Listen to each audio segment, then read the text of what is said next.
मैं आपसे एक सिंपल सवाल पूछना चाहता हूँ कि अगर आपके पैरों में नसें उभरी हुई दिख रही हैं, थोड़ा सा सूजन रहता है दिन के अंत में और भारीपन रहता है जो पैर ऊपर स्टूल के ऊपर उठा के रखने पे ठीक हो जाता है, तो क्या आप इसे एक नॉर्मल चीज़ समझेंगे क्या आप सोचेंगे कि शायद मेरे पैर के नसों में कोई दिक्कत है? रिसेंटली मेरे एक पेशेंट को देखा जिन्होंने 8 से 10 साल तक वेरिकोस वेन्स के लक्षण को इग्नोर किया और आज उनके पैर में बड़ा सा एक घाव बन रहा था जो हील नहीं हुआ और वो आए मेरे पास ये लेके। ये वीडियो बहुत इंपॉर्टेंट है उनके लिए जिनको वेरिकोस वेन्स है या वेरिकोस वेन्स के कोई लक्षण है। नमस्कार दोस्तों, मैं हूं डॉक्टर नादी गुप्ता, आपका vascular interventional radiologist, sir Gangaram hospital, नई दिल्ली से।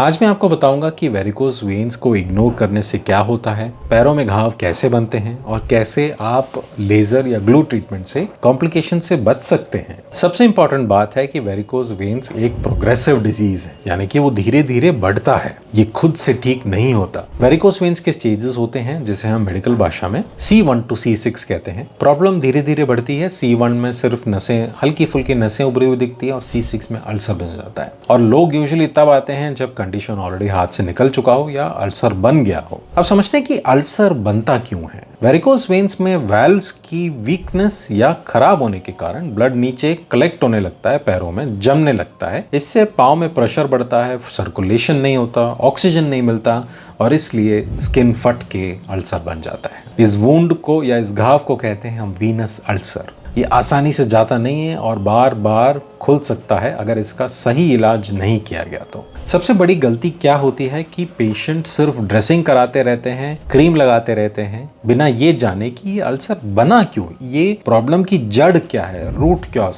क्या है, ये जानना जरूरी है। और जब तक ये ना जानेंगे, जब तक खराब नस हम बंद नहीं करेंगे लेजर से या ग्लू से, तो अल्सर वापस आता रहेगा बार बार। प्रेगनेंसी के बाद महिलाओं में वेरिकोस वेन्स बहुत कॉमन होता है। यंग प्रोफेशनल्स, जो लोग ज़्यादा खड़े रहते हैं, उनमें भी ये बहुत कॉमन रहता है। इसलिए एज से ज़्यादा लाइफस्टाइल भी मैटर करता है इन पेशेंट्स में। रेगुलर एक्सरसाइज सर्कुलेशन को इम्प्रूव करता है, स्टॉकिंग से भी आपके सिम्टम्स रिलीव होते हैं। लेकिन जिस नस में एक बार वाल्व डैमेज हो गया हो वो अपने आप रिपेयर नहीं होता और परमानेंट सोल्यूशन अगर चाहिए तो वो सिर्फ ये खराब नस को बंद करना है। अच्छी बात यह है कि आज के टाइम पे बिना बड़ी सर्जरी के या बिना काटा चीरा के ये प्रॉब्लम का हल हो सकता है। हम करते हैं एंडोवीनस लेजर या ग्लू ट्रीटमेंट जिसमें काटा नहीं लगता, चीरा नहीं लगता।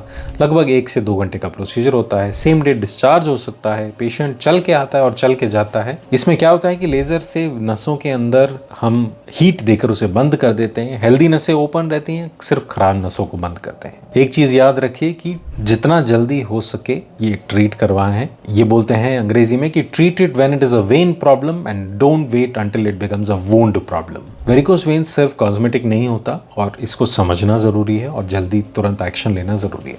अगर आपके पैरों में नसें उभरी हुई हैं, सूजन होता है, स्किन काला पड़ गया है या कोई घाव है जो हील नहीं हो रहा, तो प्लीज़ एक इंटरवेंशनल रेडियोलॉजिस्ट को दिखाएं और जांच करवाएं। वीडियो को लाइक करें, चैनल को सब्सक्राइब करें और अगर आपके कोई सवाल हैं तो नीचे कमेंट सेक्शन में ज़रूर डालें।